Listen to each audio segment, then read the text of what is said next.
Hello, MBU. Just want to thank you all for joining us to our annual Communications Media Talk today. Today we'll be interviewing Frank Cusumano. Frank is the sportscaster at KSDK.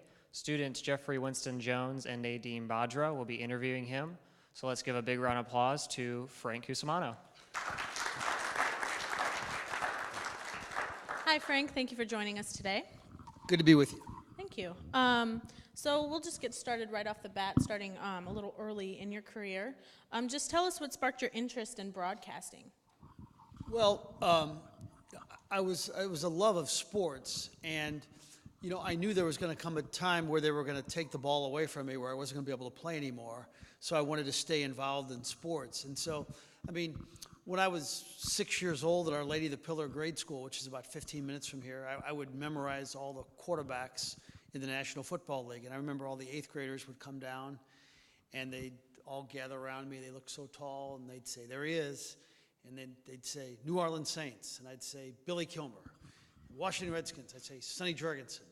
Dallas Cowboys, Roger Staubach.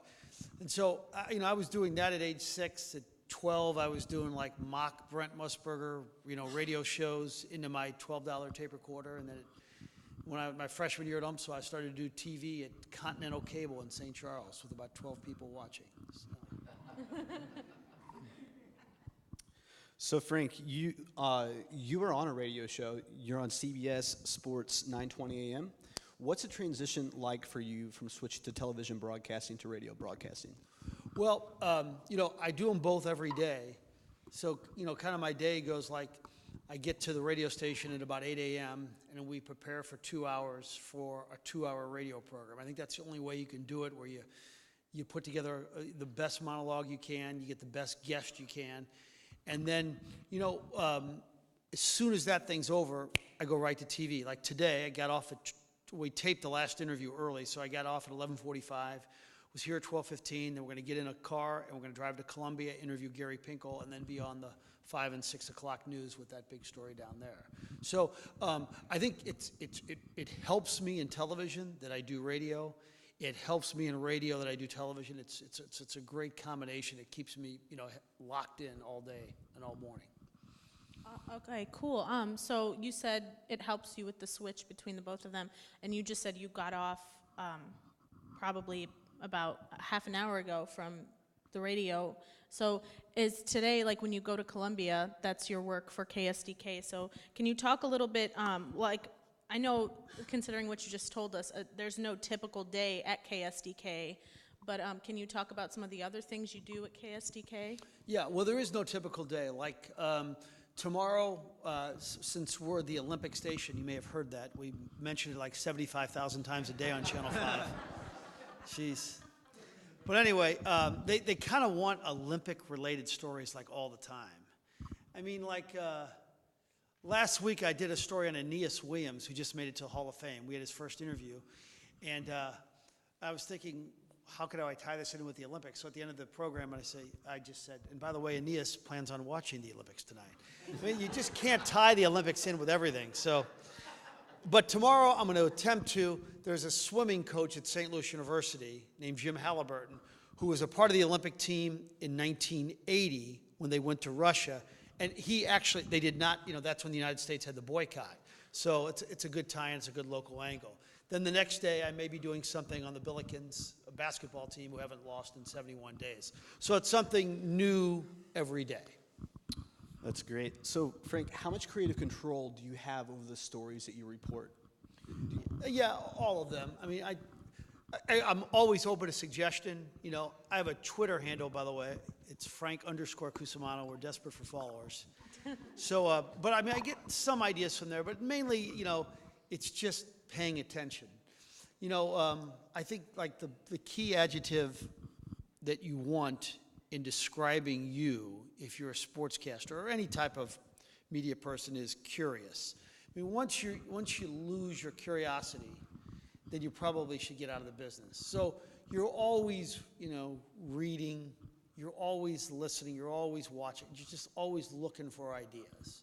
So, in fact, like in the 1 minute between when I saw you last night, I had to take a phone call. There's a guy, it's not a sports-related story, but he started this company for Vietnam veterans where he builds segways for them, that the guys that have injuries and accidents and stuff, and that's his business, is to put segways in the hands of war veterans. So it's not, entirely sports, but I don't care. I think it's an interesting story, and we'll look into it. So just speaking about how you were just saying it's not entirely sports and all this, how important is networking and knowing not only sports, since you're a sports broadcaster, how important is networking for the career that you're in right now? Yeah, my business is really changing in that you can't really go on the air and give scores. Locally, you can't go on the air and give highlights. You have got to make people care. You got to tell a story. You have to be able to write. Most importantly, it's the subject matter. I don't care how good a reporter you are. You got to get the right subject. Like, I think, last week we had the story of John Burroughs playing Westminster in basketball. And a player for John Burroughs went through a horrifying accident where he fell down while he was trying to dunk, and he came right down on his neck and his head. And the 1,500 people that were at the game, they all thought that he either died or he was paralyzed. And the story from our angle was two schools becoming one, and the sportsmanship involved, where everybody at Westminster at that gym prayed for him. And then after the game, the Westminster players and the Burroughs players went to the hospital and prayed and went to visit the child. And fortunately, Reggie Smith only suffered a bad concussion, and he's going to be okay. But that story, as of yesterday, had 11,500 hits on KSDK.com. So you cannot do hardcore sports. It's just not going to work. You have got to give people a reason to watch, and human interest is the way to get them to watch. Frank, I was reading a little bit about you on the internet before we had this interview, and I noticed that you were a fan of Ron Burgundy. Can you elaborate on the tips and tricks from Ron Burgundy that you implement in your newscast? Well, hopefully I don't implement many of his. But, I grew up watching Mary Tyler Moore, and the original anchorman was Ted Baxter, who was a hilarious guy. And I think that is such a parody on our business, where we had the stuffy news anchor who's shallow, who knows nothing. And I love the anchorman shows because it makes fun of our profession, and it deserves to be made fun of. But I'm a huge fan of Will Ferrell, and I met him once out of Chesterfield. I love those movies. So. Nadine and I are both on Timeline Broadcast here at Missouri Baptist University, along with a few other people in this room. Is there any advice that you can give to us as broadcasters? Well, maybe try accounting.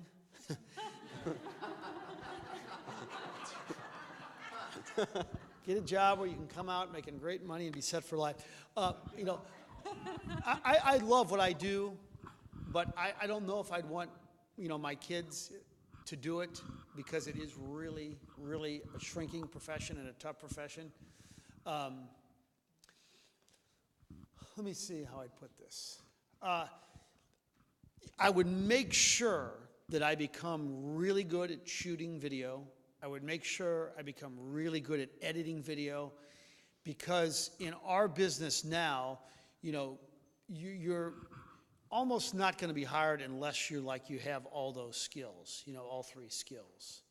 But I will say this, I got the best job in the world, and I'm not sure if I could do many other things.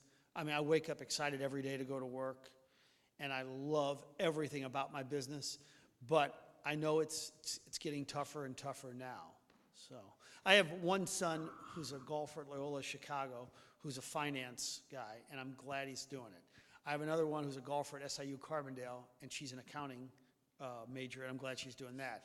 Now, the problem is my youngest is such a sports fanatic, and he has better presentation skills than I do, and he's only 13 or 14. He may try this, so I'm going to try to stay around in this long enough to help him get a job, I think. So. Well, that's nice. So let's talk a little bit about earlier you had mentioned that you're desperate for Twitter followers, and everything is all about Twitter now, and especially with sports, you'll see a lot of mainstream athletes, whether it's basketball or NFL or anything, talking about their personal lives on Twitter.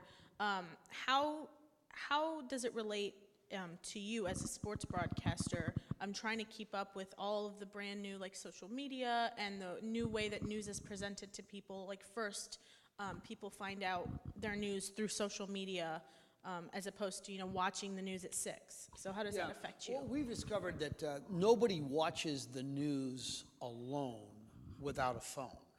I mean, nobody just sits there and watches the news for 30 minutes. Our research shows that everybody that's watching our news has his phone or has her phone right next to them, and they're tweeting things out or sharing information. So I think Twitter is the best thing in the world, and then the worst thing in the world. The worst thing is, all the hideous things that are said about people, especially in sports, about unpaid college athletes.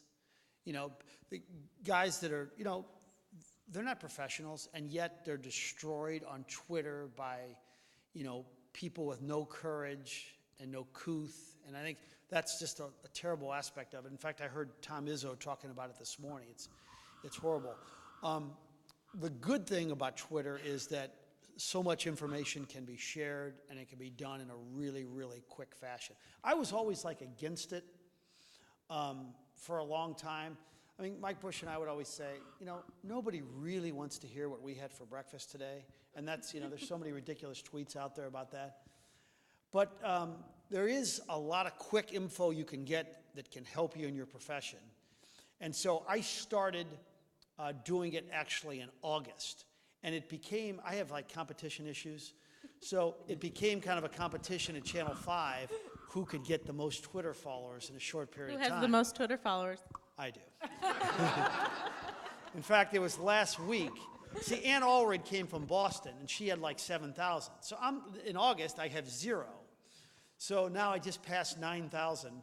And, Ann, it became so competitive with Ann is that I quit following her because I didn't want her to get me as a Twitter follower. So I passed her last week, and I said, Ann, when I pass you, you will never come close again because I'm going to fly past you like Secretariat. and she became bitter about it. And every time I walked by her, I said, Ann, I'm now ahead of you by 50. Now I'm ahead of you by 150. Now I'm ahead of you by 200. So I'm very petty about it, but it is a competition. So speaking of competition, how does keeping up with the competition as opposed to someone tuning into another channel or just wanting to stay on Twitter or reading everything online, or what do you think you do or you try to do the most to make sure that people watch you? Well, especially during the radio show, we have good guests on our radio show. So it's interesting because I think I probably have ADD. I'm too old to probably be diagnosed with it, but I have one ability while I'm interviewing Frank Haith or Jim Cruz or Rick Riley, I'm tweeting out what they're saying while I'm doing a live radio interview. So I think I don't think I'm real bright or anything, but if I can maintain concentration in conducting an interview with somebody pretty famous, pretty well known, while I'm tweeting it out, I think that's what I try to do is Frank Haith just said that Ryan Rosberg has a sprained ankle, won't play for 3 weeks. Or Rick Riley just said that, that Mark McGuire is a steroid freak and he should never make the Hall of Fame. So I'm tweeting that out while the interview's happening. I think that's one way of getting followers, So what do you predict as far as the advances in social media for the future of broadcasting and news in general? I don't know if... I don't know where it's going to stop. I don't. I wish I had a great answer on that. But I mean, it's just going to keep getting bigger and bigger and bigger, and everybody's going to have to be on Twitter, and just I just hope it comes to a more civil discourse, than it is now. And I think some of the the message board people, the ones that are probably in their mother's basement, they're 40 years old, that don't have a job, and they're Mr. Tough Guy when they're saying stuff about people. I hope that stuff goes away, but the other stuff's going to just keep getting bigger and bigger. I think too, it may get to a point where athletes, they don't reveal things at a press conference. They just reveal things through their own Twitter. Gary Pinkel has started to do a little bit of that, with his website. Speaking of getting bigger, you've won 14 Emmys so far in your career. I don't want to count. It's actually 15. 15? But, I really don't want to count it. What's that like winning your first Emmy? Yeah, it's pretty good. I got to tell you, in one way, it doesn't matter in that, when these things are judged, they're judged by other people in other markets, and who knows, they may not have the time, and we don't know how careful they look at these things. I think it's important to be nominated, each year, but believe me, I've been there. I felt like Susan Lucci. There was one time I was nominated 5 times. I went 0 for 5. That's a miserable night. And when they say, oh, it doesn't matter as long as you're nominated, well, it kind of does when you go 0 for 5. It does sting a little bit when you don't win. There are a lot of times where when I'm doing a story with my photographer, when I say to him, I go, you know what, we can win an Emmy with this thing. Let's really kick ass and let's just shoot the heck out of this thing and let's write it well and let's make sure we only use 7-second sound bites. Let's make sure the writing is crisp and the verbs are alive and we use the proper music and we really nail this thing. Because let's face it, like when I go to Mizzou today, that's not going to win an Emmy. We're going to be pitching to sound bites. But I'd say 60 or 70% of the time when I go out on a story, I'm thinking, boy, let's make this really special. I try to make every story special, but man, if I get the right subject matter, I want to throw every ounce of creativity. I want to nail this thing and make sure it's not a waste of air time and my time, So, I have the same amount of passion for making a story great as I did April 12th, 1993, when I had my first story at Channel 5, and I haven't lost any passion at all. But I also have come to the realization that, sometimes, it's not going to be great. You do what you can, you make it the best you can, but it's not going to win anything, so.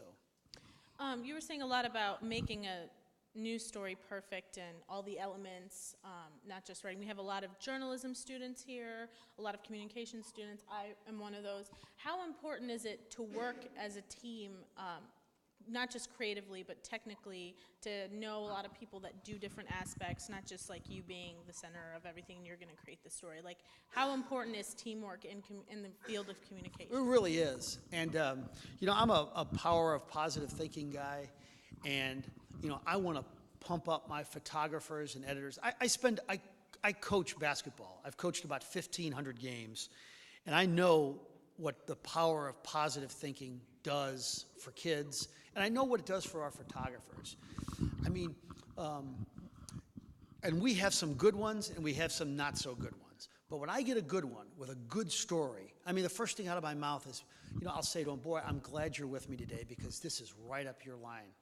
We can make this thing really great. And it is a team.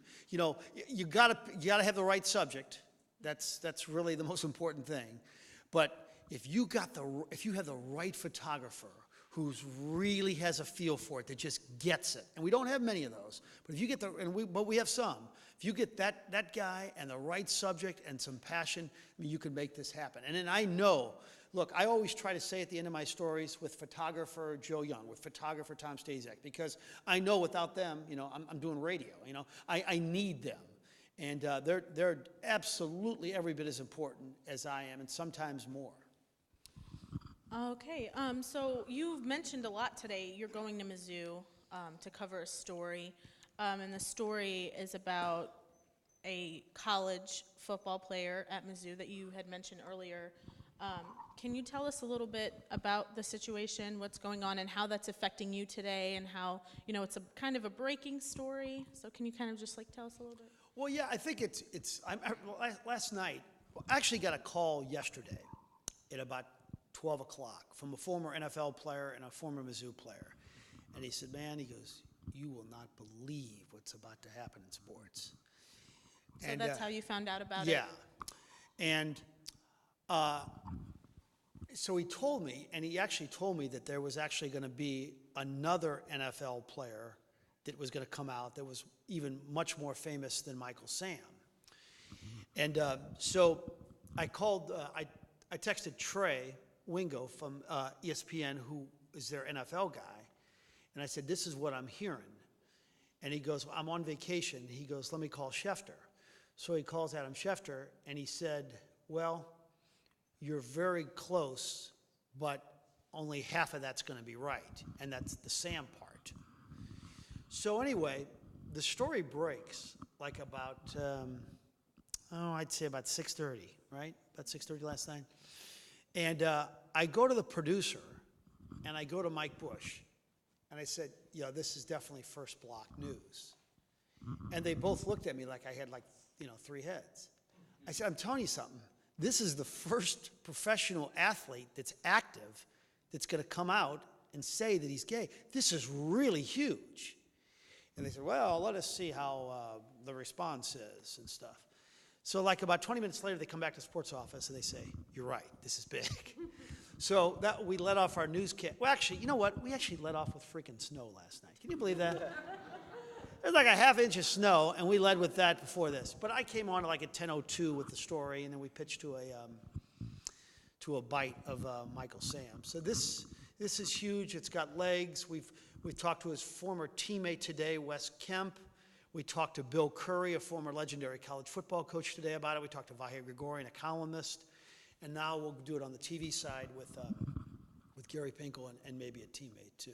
So it's interesting because he said, I thought the most interesting thing, and everything I've read in the last 24 hours, is that he came to the Gay Pride Festival they have in St. Louis in the summer and walked in that. Now, can you imagine, like, if you were at home and, the video just kind of moves kind of quickly, and all of a sudden, wait a minute, is that Michael Sam?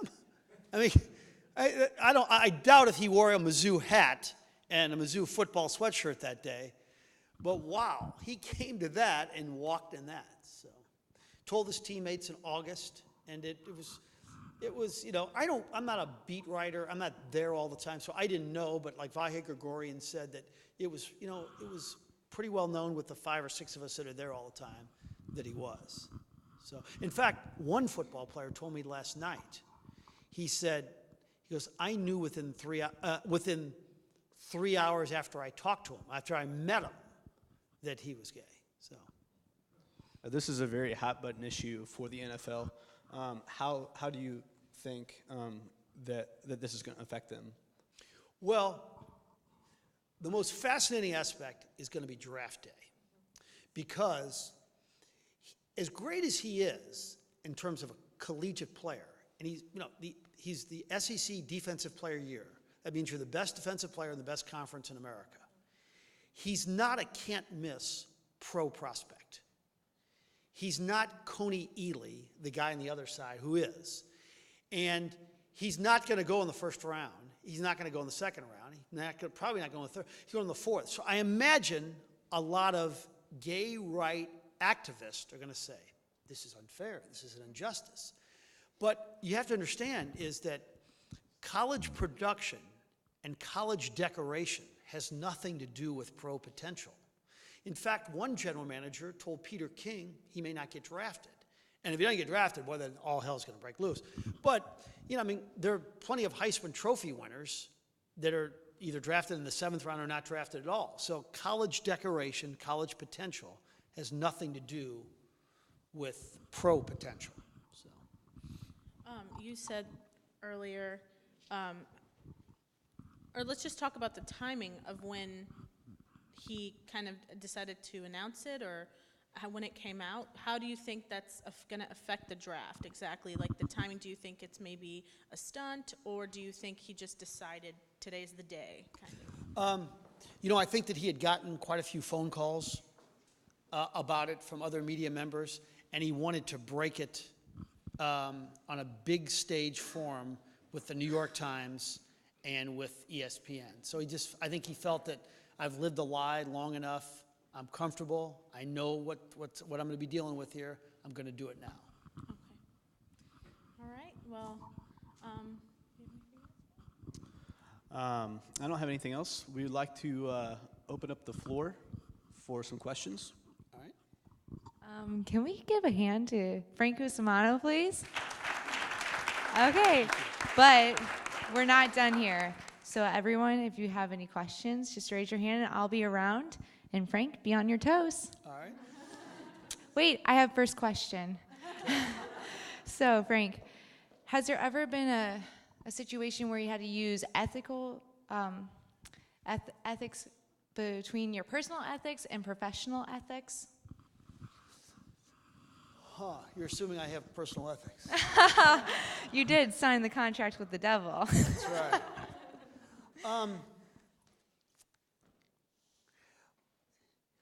I think, like that question, that comes across all the time. Let me give you an example.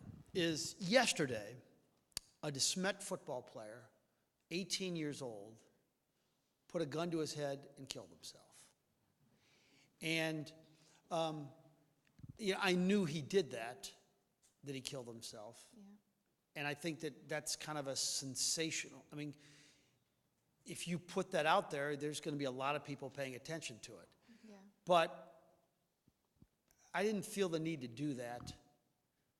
And, even though I know for sure it happened, I just didn't think that was right. Because of their family. Yeah. So I just decided to say, on our website that he died early this morning. I don't know. I was a human being before I was a sportscaster. Yeah. And, I don't want to preach religion, but Sure. I'm a Christian, and I try to live by that. And I often fail, but I try to live by that. Thanks for sharing that. Thank you. Does anyone else have anything? Yes, Victoria over here. Yes, ma'am. It's kind of a Phil Donahue look there. Okay. So I'm Victoria. I had a question. I know in the communications world it's difficult to stray from a biased opinion, and I was wondering what kind of advice you might have as far as maintaining a professional outlook on both sides of a certain story. Like, for instance, tonight's story that you have to cover, like, you feel one way or the other, but how do you not portray that in an interview or... It's interesting because in radio, you want to portray nothing but opinions. You don't want to be objective, or you won't have a radio show. Because you come on like milquetoast and not take stands. Don't take stands to take stands. But if you don't state your opinion and make it provocative, you're done. In TV, now they do allow me to do commentaries, but normally you got to kind of play it down the middle and report it. Now, some can argue at NBC News, they don't play it down the middle and they portray it way to the left. Or somebody could argue that Fox News plays it to the right. So I think in general, if you don't want hate mail, the way to go is down the middle on TV and then have opinions on talk radio. So, and probably avoid politics at all Yeah. points. Well, thank you. Thank you. So, I want to see hands. Yes, Dr. Means. Hey, I'm Alan Means. I teach journalism here. Tell us a little bit about like some of the more difficult interviews you've had, where it's like pulling teeth, and then maybe give us a little bit of some colorful story about some clever or especially interesting interview. well, yeah, a great question. I'd say 60 or maybe 75% of the interviews we do are dull. And that's why, in television, we use 7-second sound bites. I don't ask for much. Just give me like 1 7-second bite. That's all I ask for, Like on the Blues, David Backus, he gets it. He'll give you something. Adam Wainwright on the Cardinals, he gets it, Barrett Jackman, great man, wonderful human being, doesn't get it, I say to Rennie sometimes, why? Why would you interview him again? I'm just, we're trying to attract viewers. So, and then with the Rams, let me think. Sam Bradford is really, really dull. Interesting, his backup quarterback, Kellen Clemens, really, really good. You know, there's just not many good talkers. There really isn't in sports. That's why these bites have got to be short to make a package move. Larry King once wrote that the best interviewees are the ones who have a, quote, pissed off trait, you know, kind of an edge. That's why Sinatra, he said, was really good. You like the edgy ones. Now, you don't want them grumpy. Like Gary Pinkel borders on grumpy. But he was at times edgy and you got something out of him. Like Frank Haith, who I love talking to, you want your interviewees at least engaged. And that's what, you know, Coach Haith is. Jim Cruz, you know, the right days you can get him to be pretty good. Hitchcock is sensational. He's so bright and so intelligent. You know, you look for humor, you look for anger, you look for energy. That's what you look for in your interviews. Somebody asked me, I think, gosh, where was I? Oh, last night, Joy Luck Buffet. Have you ever been there, Brentwood in Manchester? Really amazing, underrated. Have you been there? God, really good. I'm a big food guy. My family runs Kemal's Restaurant, 421-0555 for reservations. Well, anyway, some guy came up to me out of the clear blue. I was just pounding down some coconut shrimp in the line, and he says, "What's your favorite interview?" And Magic Johnson, one time in St. Louis, God, he was just so engaged. And you factor in, you know, how great this man was, and then to really be involved in the interview, that was pretty good. So do you get to do some interviews of some length from more than 7 seconds from time to time? Oh, yeah. I mean, we'll interview him for 8 minutes, 7 minutes, and I'll come away with maybe 2 7-second bites.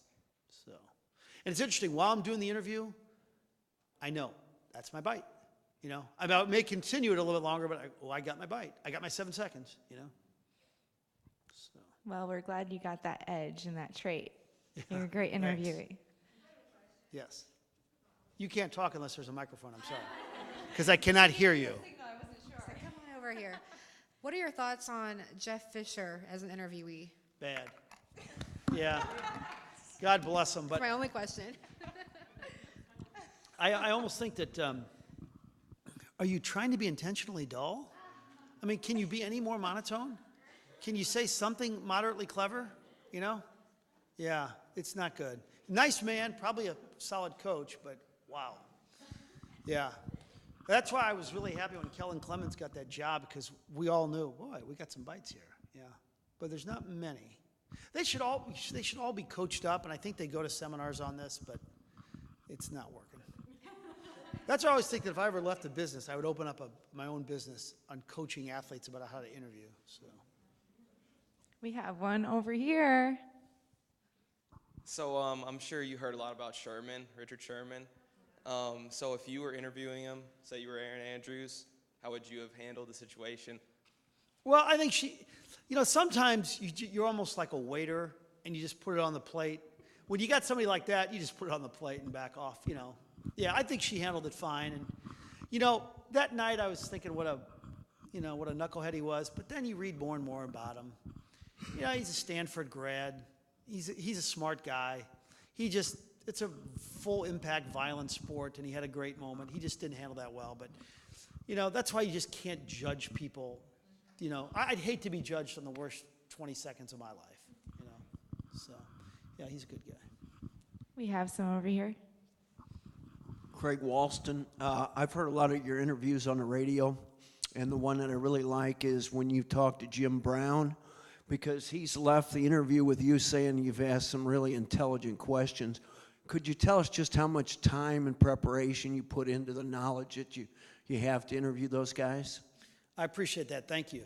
You know, every once in a while, I'm going to give you like a little insight, is there's a glass wall in the studio where the producer and the engineer are. And anytime anybody ever says, boy, that's a great question, Frank, especially if it's somebody famous, I always go like this. And they're all throwing stuff at me. Sit down, sit down, sit down. And it doesn't happen very often. Yeah, Brown was good, because Brown is a living example of that pissed off trait. You know, he edgy and doesn't care what you think about him, and really. But yeah, I do. You know, it's not just it's not just Wikipedia, it's not just reading recent articles about him, which what I do all the time with all our guests. It's having a head start. I mean, when I was like 8 years old, I would beg my parents to take me to the county library on Lindbergh, and I would come home with sports books and read them cover to cover. I mean, see, it's like, Tiger Woods would beg his dad would take him to the golf course when he was like 4 years old. I would want to go to the library and read and read and read. I was listening to Sports Open Line when I was 10 years old. I taped every Bob Costas Coast to Coast program. I went to every game, read every Sports Illustrated, read every sporting news. So I do some homework, but a lot of that's just inside me, that I had this kind of like background. It shows kind of what a shallow human being I am, that I don't know much else. But it's a little bit easier for me because it was inside me the day I was born. I loved it. So, yes. Right here, sir. Coach? Hey, Frank. I got a question. Congratulations on the Marty Hinton Award. I think you got it last week, I believe, at UMSL. Thank you. A couple questions that I'll throw out. One, your take on the Marcus Smart situation with Oklahoma State, how they handled that. And the other one would be, I was at the Mizzou, Missouri-Kentucky game a couple of weeks ago, and what do you think, the two contrasting styles of coaching with Haith and Calipari? One, Haith, I think, builds his programs from the top down with transfers. The other one, Calipari, basically from the top up with 8 McDonald All-Americans. So which way you think is best? I'd say neither. I'd say the way Jim Cruz does it, where you bring freshmen in. Of course, now we could say Rick Majerus brought those freshmen in. I don't think either of those ways has lasting greatness. And Kentucky didn't even make the NCAA tournament last year. And I like Frank Haith. I'd like to see him just load up with freshmen, but he was losing a lot of players, and it's tough as a coach to say, this really talented player from a different program, like Jordan Clarkson, Jabari Brown, they want to come here, and I'm not going to take them? I'll take them. So I think, Coach Haith would like to go the 4-year route, but he's just had to take these talented players. So, did I miss, what was the first part? Oh, yeah, the Oklahoma player who pushed. I got to say this, is if you're a 50-year-old man and you call a 19-year-old basketball player a piece of crap to his face, I'm not saying you deserve to be pushed, but you deserve to be chastised. I mean, who does he think he is? Marcus probably could have handled it better, but I read a lot about Marcus Smart, and I hear he's a good man. And that was a mistake. He's going to pay for it. He gave an honest apology yesterday. I just hope the best for him, and I hope he comes back and plays well. All right, I had 2 questions. Mr. Saigon, you first. The one thing that we're seeing a lot more of in college athletics is the debate between being able to pay a player, and obviously they're student athletes, student comes first. That's why that was created by the NCAA. That was a term that they created. But we don't have that in the NAI, and it looks like this is getting to be a bigger situation. It looks like it's going to be the next major college news story to develop. It looks like it's kind of reaching a tipping point. Kind of wanted to see your take on if students should be paid to play, if they should be able to get jobs, and kind of how that debate's going. Yeah, problem is there's only 2 sports that make money, men's basketball, men's football. And I mean, if we want to do it like America, well, let's pay the people that generate the revenue. But then you'd have all sorts of Title IX implications. I just wish, and then if you go the job route, which you suggest, then you're going to have wealthy alumni saying, work at my car dealership and I'll pay you $250 an hour, for 2 hours a day, I'm against it as it is. I wish there was a way that, the players that generate the revenue could be compensated, but I just think that opens up a new can of worms. I'm against it. I don't think I would do it. So. Frank, I know it's not easy to be excellent at both TV and radio. The mediums are so different, and you are excellent, so we're blessed to have you. Nice to hear from a family member here today. Thank you. You're welcome. Settle the score for me on manager Tony La Russa. The opinions on him are both polarizing and disparate from the fan base sometimes and from media standpoint. As far as building a relationship with him and having to cover him on a daily basis, what was that like?